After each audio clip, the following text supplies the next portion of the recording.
let's learn how you can remove account restriction on Facebook. I will show you this tutorial on iPhone, but you can follow up from any other device because method is same for every phone. Now for this tutorial, we will not go to Facebook, but on Safari, I mean our browser.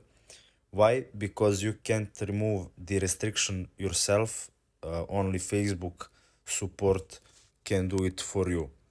So if you go to our browser and read, if your account is restricted, you may be able to request a review. Facebook recommends that you request a review if you believe that your account should not be restricted. Now, to request a review, click on account status overview, click on a restricted account you want to troubleshoot.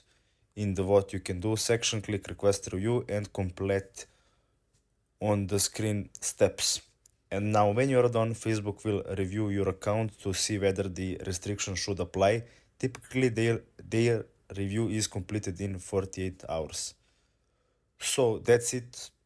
That's all you need to know. One more thing, if you click on this account quality, make sure you're on your PC because doesn't support it on phone. As you read,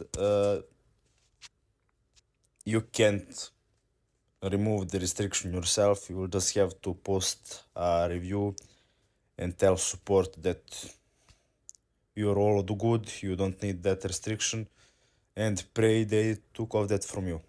So thanks for watching and see you in the next